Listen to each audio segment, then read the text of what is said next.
청년들이 요즘은 취직하는 것도 어렵지만 직장에 잘 적응하는 것도 만만치 않습니다. 물론 과거에도 못 참고 때려치고 나오시는 분들이 당연히 있었죠. 하지만 전반적인 분위기로 본다면 그때는 웬만하면 참고 그래도 다니는 이런 식의 분위기였습니다. 요즘은 안 맞으면 그만두겠다, 이런 식의 분위기가 좀 더 강합니다. 작년에 한국경영자총협회에서 발표한 내용이 그렇습니다. 청년들 중에 입사한 다음에 1년 이내에 퇴사하는 경우가 대략 4분의 1 정도가 된다. 그러니까 요즘 젊은이들은 끈기도 없느니 어려운 일은 하지 않으려고 한다느니 이런 이야기가 나오지 않겠습니까? 하지만 시대와 문화가 달라졌다는 사실도 분명히 인정해야 합니다. 예를 들어 옛날에는 주 5일 근무제 이런 거 없었습니다. 요즘은 학교도 5일만 나갑니다. 옛날에는 상상할 수 없었죠. 요즘은 학교에서 학생들이 인권과 권리를 배웁니다. 물론 이게 뭔가 문제가 있으면 참는 게 아니고 문제를 제기하고 해결책을 촉구하라. 물론 이게 실제로는 의무보다는 권리를 더 강조하는 것이 아니냐, 이런 식의 비난도 있습니다. 하지만 가부장적인 사회, 상명하복, 남성 우월주의 이런 식의 폐해를 극복하기 위해서 가르치는 겁니다. 적어도 지금의 50대 이상 세대가 받은 교육과 20, 30대가 받은 교육은 방향이 다릅니다. 그러니까 요즘 젊은이들을 바라볼 때 분명히 이 차이점을 감안하셔야 합니다. 기본적으로 인류의 역사를 통틀어서 세대 간의 갈등이 있었다. 기득권층의 세대와 젊은 세대 사이에 갈등이 존재했습니다. 요즘 젊은이들은 왜 그러냐? 이거 여러분이 젊었을 때 들어보지 않았습니까? 그러니까 이게 역사를 통틀어서 문화권을 초월해서 언제나 존재해왔던 갈등입니다. 요즘 애들 왜 저러냐? 요즘 젊은이들은 왜 저러냐? 물론 그렇게 말할 수도 있겠죠. 하지만 그것으로만 끝나면 이 갈등이 근원적으로 해결되지 않습니다. 역사는 반복될 수밖에 없습니다. 작년 세대와 젊은 세대가 서로를 이해 못하고 갈등할 수밖에 없습니다. 그리고 젊은 세대가 작년 세대가 되면 그때 가서 또다시 이러한 갈등은 반복이 됩니다. 만약 게다가 이 젊은 세대의 성장을 작년 세대가 좋아하거나 칭찬하거나 이런 게 아니라 두려워한다. 아니, 우리 이러다가 자리 뺏기는 거 아니야? 이런 식의 생각을 갖기 시작하면 젊은 세대를 찍어 누르게 돼 있습니다. 또는 젊은 세대가 작년 세대를 존경하지 않고 그들의 기득권만을 탐낸다. 그러면 젊은 세대가 바라보는 작년 세대는 그저 빨리 사라져야 할 존재가 될 뿐입니다. 인간은 죄인이기 때문에 이러한 갈등을 근원적으로 해결할 수 있는 능력이 없습니다. 그래서 하나님의 관점이 필요합니다. 오직 하나님의 관점으로만 이 문제를 해결할 수 있습니다. 세대 간의 갈등을 뛰어넘을 수 있는 하나님의 해결책, 오늘 본문은 그 해결에 대해서 말씀을 들려주십니다. 본문 28절 함께 읽겠습니다. 큰형 엘리압이 다윗이 사람들에게 하는 말을 들은지라. 그가 다윗에게 노를 바라여 이르되 내가 어찌하여 이리로 내려왔느냐? 들에 있는 양들을 누구에게 맡겼느냐? 나는 네 교만과 네 마음의 완악함을 아노니 네가 전쟁을 구경하러 왔도다. 엘리압은 다윗의 형입니다. 큰형이죠. 엘리압과 다윗은 나이차가 꽤 있었던 것 같습니다. 다윗은 8형제였었는데 엘리압은 첫째였고 이 다윗은 막내였습니다. 게다가 다윗의 형제들 중에 이 전쟁에 참가한 사람은 위에서부터 3명 뿐이었습니다. 당시에 군대에 가서 전쟁에 참가할 수 있는 나이가 남자 나이 20살 이상이었습니다. 그러니까 다윗의 형제 8형제 중에 위에서 3명은 20살이 넘었는데 그 밑에 5명은 아직 20살이 되지 않았다는 말이죠. 게다가 다윗은 막내입니다. 그러니까 이 큰형 엘리압과 이 다윗의 나이 차이가 꽤 있었을 것이다, 이런 이야기죠. 정확한 나이는 따질 수 없지만 이 차이는 상당했을 겁니다. 그 다윗이 적어도 10대 청소년이었을 것이 분명합니다. 그런데 전쟁에 나온 다윗을 보자 큰형 엘리압이 다짜고짜 화부터 냅니다. 한마디로 이런 식이죠. 야, 이 건방진 놈아, 여기가 어디라고 여기를 와? 빨리 집에 가서 양들이나 쳐라. 우리식으로 말하자면 애들은 가라, 애들은 가라, 그런 말이죠. 사실 엘리압은 2가지를 몰랐습니다. 첫째는 다윗이 전쟁터에 온 것은 아버지가 보내서 왔습니다. 이 형들에게 소위 사식을 좀 넣어주고 또 형들을 잘 봐달라고 좀 높은 사람들에게 약간의 선물을 보내기 위해서 다윗을 보낸 겁니다. 이것도 모르고 엘리압은 화부터 낸 거죠. 그래서 이 부분을 보면 아마도 평소에도 엘리압이 다윗을 대하는 태도가 이랬지 않았겠느냐. 다윗은 그야말로 코 흘리게 막내입니다. 다윗의 행동은 항상 못마땅하거나 어려 보였을 겁니다. 게다가 엘리압은 다윗을 경계하고 있습니다. 제사장 사무엘이 다윗에게 기름을 부었습니다. 다윗을 왕으로 삼겠다는 거죠. 그러니까 까마득한 동생인데 그 동생 다윗이 왕이 된다.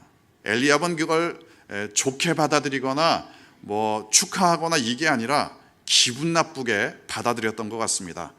그러니까 전쟁에 나온 다윗을 보자마자 따지지도 않고 무조건 화부터 낸 거죠. 엘리압이 몰랐던 또 한 가지 사실이 있습니다. 다윗은 지금 하나님의 관점으로 이 전쟁을 바라보고 있습니다. 골리앗을 볼 때 사람들은 골리앗의 외적인 부분에만 집중하고 있었습니다. 3m에 육박하는 키, 또 어마무시한 무기들, 또 쩌렁쩌렁 울리는 골리앗의 목소리, 이런 것들을 들으면서 이 사람들은 겁에 질려 있었습니다. 하지만 다윗은 하나님의 관점으로 골리앗을 쳐다보기 시작합니다. 하나님의 관점으로 이 전쟁을 평가했던 거죠.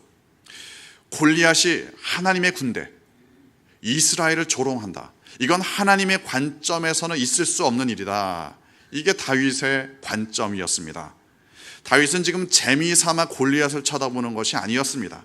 하나님의 관점으로 이 상황을 평가하고 있었습니다. 이걸 엘리압이 몰랐습니다. 우리는 어떻습니까? 우리의 다음 세대를 바라볼 때 보통 어떤 시선으로 바라봅니까? 야, 니까짓 게 뭘 알아? 니들이 뭘 하겠냐? 네가 언제 사람 구실하겠냐? 이 철없는 것들, 이런 식으로 항상 어린 것으로만 바라봅니까? 그러면 우리의 다음 세대를 제대로 평가할 수 없습니다. 너 같은 놈이 뭘 하냐? 이건 인간적인 관점입니다. 하나님의 관점이 아닙니다. 물론 아직 어리죠. 아직 미숙한 면이 많을 겁니다. 하지만 하나님께서 우리의 다음 세대를 어떻게 인도하고 계시는가, 이걸 놓치면 우리의 다음 세대를 바라볼 때 무시하는 마음이 더 커질 수밖에 없습니다. 이 아이들을 하나님의 형상대로 창조하셨다, 이 사실을 잊어버리기가 쉽습니다. 우리의 다음 세대, 하나님의 관점으로 바라보지 않으면 더더욱 심각한 문제들이 발생합니다. 하나님의 말씀으로 양육하고 사랑하는 것, 이게 바로 하나님의 관점입니다. 이걸 놓치면 바로 세상의 관점, 인간적인 방법들만 보일 뿐입니다. 지나치게 값비싼 장난감, 지나치게 값비싼 옷, 이런 것들이 오히려 우리의 자녀 세대들을 망칩니다. 주일에 교회에 오는 것을 빼먹을 정도로 학원을 돌린다, 그러면 금방 하나님을 떠나게 돼 있습니다. 그리고 뭐가 가장 큰 문제냐? 우리 스스로가 우리의 자녀들을 하나님의 관점으로 바라보지 못합니다. 그러니까 내가 이만큼 투자했으면 어떤 결과물을 내야지, 이런 겁니다. 내가 지금까지 먹여주고 입혀주고 공부시켜주고 그랬는데 네가 그럴 수 있어? 어디까지나 자기 만족을 위해서 우리의 다음 세대들을 양육하는 겁니다. 우리의 자녀들, 우리의 다음 세대들 어떤 눈으로 바라보시겠습니까? 하나님의 관점으로 우리의 다음 세대들을 바라보셔야 합니다. 그래서 무엇보다도 하나님의 가치관을 우리의 다음 세대들에게 가르쳐야 합니다. 엘리압은 인간적인 관점으로 다윗을 쳐다봤습니다. 그리고 화를 냈습니다. 하지만 다윗은 하나님의 관점으로 이 모든 상황을 바라보고 있습니다. 그리고 드디어 기회를 얻었습니다. 본문 32절과 33절 함께 읽겠습니다. 다윗이 사울에게 말하되 그로 말미암아 사람이 낙담하지 말 것이라. 주의 종이 가서 저 블레셋 사람과 싸우리이다 하니 사울이 다윗에게 이르되 네가 가서 저 블레셋 사람과 싸울 수 없으리니 너는 소년이요 그는 어려서부터 용사임이니라. 다윗은 오히려 사울 왕을 위로합니다. 저 사람 이야기 듣지 마세요. 골리앗이 아무리 떠들어도 신경 쓰지 마세요. 제가 해결해 드리겠습니다. 이 다윗의 이야기를 들으면서 아마도 사울 왕은 두 가지 정도의 생각을 했을 겁니다. 첫째는 기특하다. 아무리 다윗의 그 소년의 이야기지만 다른 군사들은 다 겁에 실려서 찍소리 못하고 있는데 다윗이 전쟁에 나가겠다고 한다. 그 말을 하는 것 자체가 참 기특하다, 고맙다. 그리고 또 한편으로는 이런 마음도 있었을 겁니다. 야, 그래도 그렇지. 네가 뭘 하겠니? 너 같은 어린애가 뭘 어쩌겠니? 물론 사울 왕의 판단이라는 것은 지극히 상식적입니다. 싸움이 돼야 싸움을 붙일 게 아니겠습니까? 이 군인으로서의 경력으로 보거나 아니면 외적인 체격 조건으로 보거나 이건 싸움이 되지 않습니다. 완전히 하룻강아지 법무서운 줄 모르는 격이 되고 말았습니다. 하지만 역시 사울 왕은 자기 수준에 머물러 있습니다. 하나님께서 지금 무엇을 원하시는가? 하나님께서 지금 어떤 일을 하시고자 하시는가? 이 질문이 빠져 있습니다. 하나님의 관점으로 보지 못하니까 사울 왕이 바라보는 다윗은 그야말로 이 세상 물정 모르는 철부지일 뿐입니다. 나는 지금 어린 사람들, 나보다 어린 사람들을 어떻게 바라보고 있는가? 물론 지금까지의 상식과 경험 중요합니다. 필요합니다. 하지만 하나님 앞에서의 질문이 없으면 내 수준에 머물 수밖에 없습니다. 하나님께서 저 어린 사람을 통해서 무슨 일을 하고자 하시는 거냐? 이 질문이 필요합니다. 우리의 다음 세대를 바라볼 때 이 질문을 던져야 합니다. 하나님께서 우리의 다음 세대들을 통해서 무슨 일을 하시고자 하시는가? 그래야 나의 수준을 뛰어넘을 수 있습니다. 그래야 하나님의 수준을 따라갈 수 있습니다. 그래야 우리의 다음 세대가 골리앗 같은 이 세상을 무너뜨리는 다윗이 될 수 있습니다. 다음 세대를 진정으로 생각한다면 하나님께 그들을 맡겨야 합니다. 사울 왕이 자신의 관점에 머물러 있자 다윗이 이렇게 말합니다. 본문 37절 함께 읽겠습니다.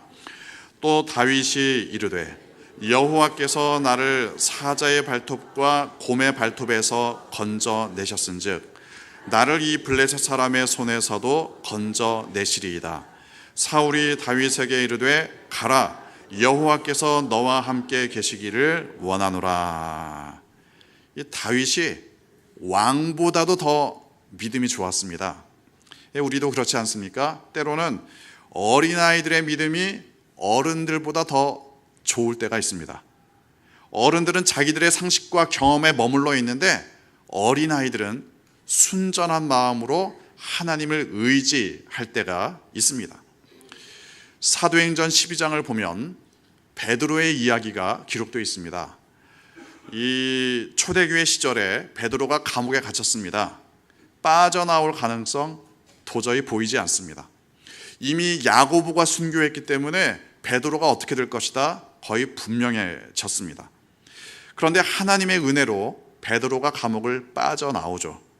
정말 감사한 일인데 이건 동시에 인간의 상식과 경험을 뛰어넘는 사건이었습니다. 문제는 초대교회의 성도들은 여전히 인간적인 상식과 경험에 머물러 있었다는 거죠. 물론 그렇다고 해서 초대교회 성도들이 아무것도 안 하고 나태하게 있었던 것은 아닙니다. 밤이 되도록 이 베드로를 위해서 기도하고 있었습니다. 그런데 베드로가 감옥을 빠져나온 이후에 기도하고 있었던 이 사람들을 찾아갑니다. 문 밖에서 문을 두드리는데 로데라고 하는 여자아이가 베드로의 목소리를 알아듣죠. 그리고 사람들에게 전달합니다. 베드로가 왔다고, 베드로가 나왔다고. 그런데 초대교회 성도들은 어찌된 영문인지 표정이 안 좋아졌습니다. 그 로데에게 이렇게 말하죠. 야, 네가 지금 제정신이냐? 미쳤냐? 초대교회 성도들, 이 사람들이 지금 이 로데의 이야기를 무시하는 것은 두 가지 이유였습니다. 첫째는 자기들의 상식과 경험에 비추어 본다면 있을 수 없는 일이라는 거죠. 그래서 로데의 이야기를 무시했습니다. 또 한 가지 이유는 이겁니다. 로데는 어린아이였습니다. 어린 여자아이였습니다. 야, 네가 뭘 한다고 그런 얘기해? 애들은 가라. 이런 분위기에서 로데의 이야기를 무시했습니다.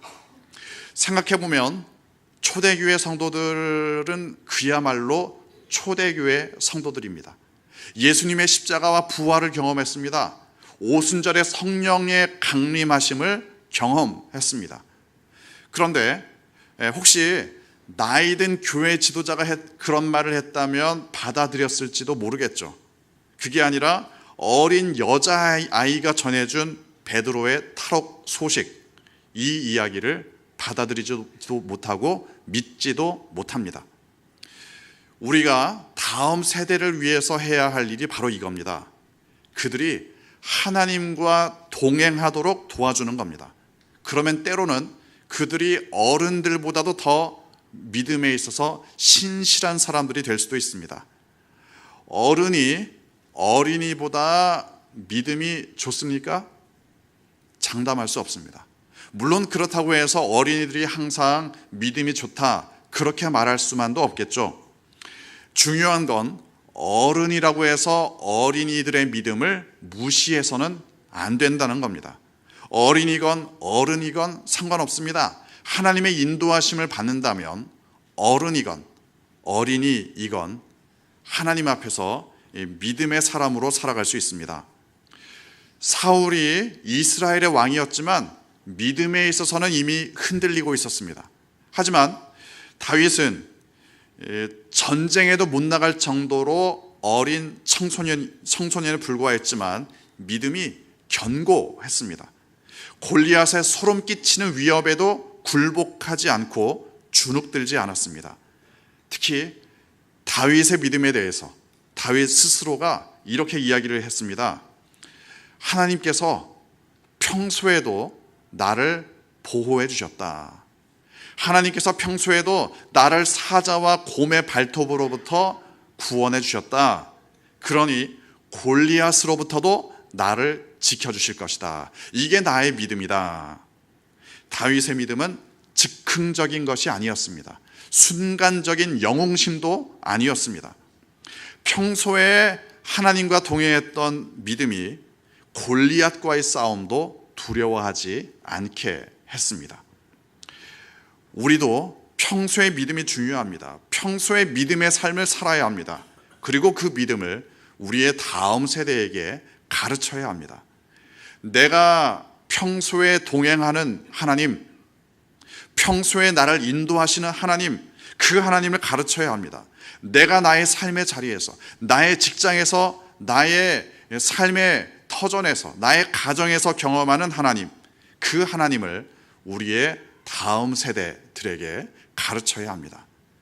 하나님은 이렇다더라, 카더라 믿음을 가르쳐서는 안 됩니다. 내가 경험한 하나님, 나를 사자와 곰으로부터도 지켜주시는 하나님 가르쳐야 합니다. 그래야 우리의 다음 세대도 배우게 됩니다. 평소에 내가 경험하는 하나님이 평생 나를 인도해 주신다.